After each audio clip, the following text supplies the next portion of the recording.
Hello and welcome to TNS Live. TNS Live every Tuesday night at 8 p.m. Eastern, right here starting off on YouTube and Rockfin and moving over for the special part where we talk about all the juicy details of whatever we're talking about, the stuff that, you know, you really have to pay to listen to, all the scoops. That's over at rockfin.com/Nomiki. We are really going to be talking about something I know you guys love. I get a lot of notes. People always want me to do DNC stuff. You know, it's exhausting and it's depressing, but tonight we are going to talk about the DNC for our quarterly, I'd say, update on what's happening with the Democratic Party. We have David Moore on. He is, of course, the co-founder of Sludge. You can go check out Sludge at readsludge.com. He has been on the DNC beat consistently, not just when crises break out. That's sort of the jam. I believe, you know, having been part of the DNC and some of the work there, the reform work for a while, reporters jump in like when there's a final vote or there's a crisis and have to catch up or figure out or understand what all of the drama is behind the scenes. But it requires a lot of work. It requires understanding how the institution works. And from my perspective, even, you know, many members didn't even really understand how the institution worked until more recently. And some still don't know how. So let's welcome David to TNS Live. Hello, David. Hello. Thanks for joining us. Thanks for having me. So this is our quarterly state of the DNC, I guess. Or maybe it's only been, I think we've only done it once. We've only done one of these check-ins in the last year because it's been moving slowly because of the pandemic. Well, there's always a lot happening under the surface of the DNC. There is. So let's just start off with the fact that there was a secret meeting that, actually, forget about secret. Most meetings are not called to order with dates. Everyone knows there's a winter meeting, there's a fall meeting or summer meeting, however you want to call it. And oftentimes members don't find out until a few weeks beforehand. It can be expensive. And reporters usually don't find out until days beforehand. So it's not like this is an institution that has a lot of money and can do a lot of planning, has staff that's been there, legacy staff for decades at this point. You think they kind of figure out how to make sure people know when a meeting's happening, but they really messed up this time. This meeting was actually a secret meeting. Can you tell us what happened? Sure thing. The DNC held its fall meeting early last month, and you might have heard about it, but a lot of people probably didn't hear about it. That's because the DNC itself, which is the national party, didn't put out any official notice on any of its website or its social media channels. Only the members were invited, and here's a crucial fact that was sort of underappreciated by people who are aligned with the Democratic Party or think of themselves as Democrats.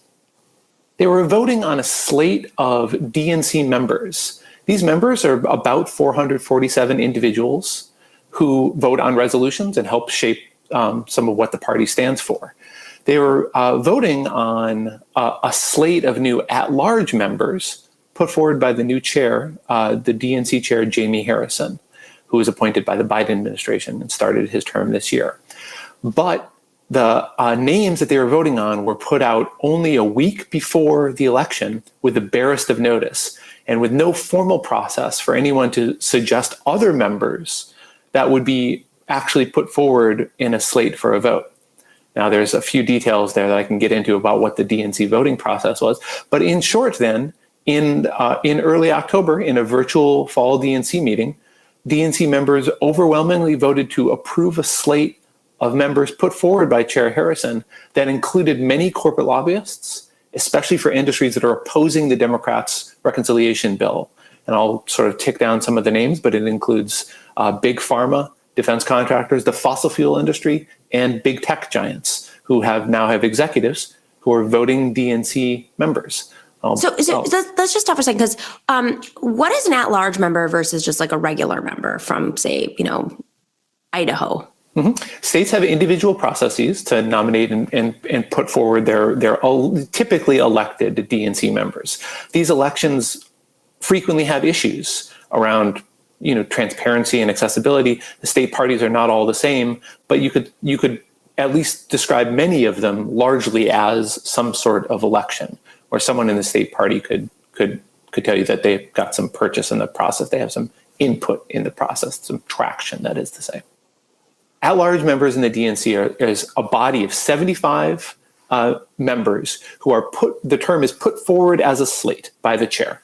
That means that all 75 names are presented as bulk, and the full DNC member body votes it up or down. Those are the votes allowed. Now, in the battles for DNC reform that you were involved in, of course, you know this history well, but just to recount it briefly for posterity, a big goal of the reformers was to be able to make individual motions on individual members. So if corporate lobbyists, or if a fossil fuel industry lobbyist, as is the case now, is included in the DNC members, that there could be a process for evaluating and discussing that. As it is now, that process does not exist in the Democratic Party. And this means that under Chair Jamie Harrison, most of the same trends that we saw under the former chair, Tom Perez, who's gone now, are continuing. And DNC members told me that the management style is still coming very top down, where individual state parties and caucuses are kept very isolated, and where, especially now, the most decision-making processes are coming from the chair.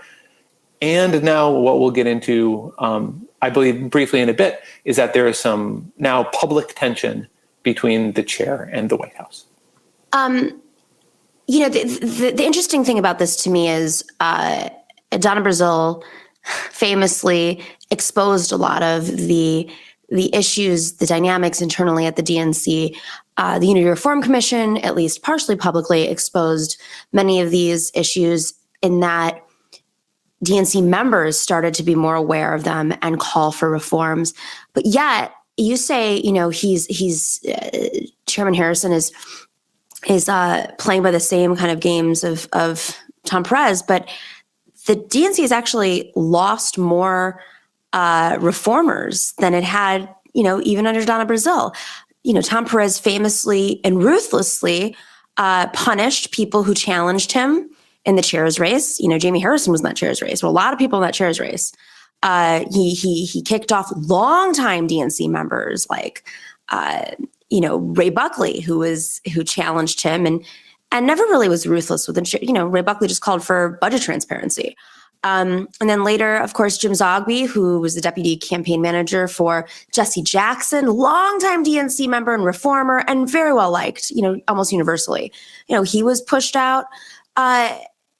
It's just so interesting to me that they can continue to get away with these games and think. I mean, Tom Perez barely won. Jamie Harrison's only in position because there was no election. And people sort of seem to think that there's these elections every 4 years. No, they're not. And actually, most state parties, there aren't. Yeah. It's you should have to fight for an election in a party. But just to bring it all back home, I think what I found most interesting through this whole process was how there are a set of rules that do exist in many senses that for transparency and oversight and accountability and voting, like fair elections, that aren't followed. And then there are a set that have been blocked from being reformed, like budget transparency. And those two things to me are interesting. Of the rules that actually they should be following, they're not. Like, for instance, giving notice that there's an election, that all press is able, all meetings are supposed to be open. There are supposed to be no backdoor meetings. During the Unity Reform Commission, there was a meeting that we had behind the scenes. We always went behind the scenes. And I remember a reporter came in and they tried to kick him out. And he goes, I'm allowed to be here. All meetings are supposed to be open. And they fought. So they violate their own rules and they block any progressive rules or reformy rules, not even progressive, reform rules from happening. You really put your finger on something, which is that a group of reformer DNC members have sought to constructively engage the DNC leadership and the Biden administration, the Biden White House, on changes that would make the party more transparent in things like its budget decisions, and also more accountable to the grassroots parties, where it would decentralize some things, including funding, to state parties who say that they'd like to see more resources rather than see the party spend millions of dollars on DC media consultants as much. Right. Now, that after the Biden-Harris ticket won the election last year, the group of reformers wrote a welcoming open letter that's since gathered the signatures of many DNC reformers almost 1 in 10 or so of the members who are elected by their state parties seeking a dialogue on these transparency reforms. The reformers told us at Sludge that they have yet to receive a response from the new Harrison leadership or from the Biden White House. As well, just recently, folks watching might have seen some of the headlines of some disagreements with Chair Harrison and the Biden White House political team over messaging and strategy, and that's a really interesting topic for us to chew on for a minute. But you also really put your finger on one other aspect, which is that the reformer DNC members told me for my article on Sludge from October 8th and 9th that they missed the colleagues who were not reappointed as at-large members in the DNC. And just to mention 4 of them, Chair Jamie Harrison did not renominate the leading reformer, Dr. James Zogby. He did not renominate the first Black trans woman to serve on the DNC. He did not renominate the first female dreamer, the first dreamer, a young woman from California, to serve in the DNC. He did not renominate the chair of the Environmental Council, a former member named Michelle Dietrich, to serve on the DNC. And there were others that DNC members told us that were bumped off of the at-large list, and in their place, he nominated several principals at DC lobbying firms who have clients that include high-ranking groups in the pharmaceutical industry and big tech and more. So let's pivot real quick. I'm going to take a quick break and we're going to shift over to rockfin.com/Nomiki, where we're going to name some names and go through these. These folks are now in control of our opposition, or I guess not our opposition party anymore, of the Democratic Party, which is supposed to be doing great things. So meet us over at rockfin.com/Nomiki. We'll be there in a couple of seconds. And for those of you on Rockfin, stay tuned. We're just going to take a quick break.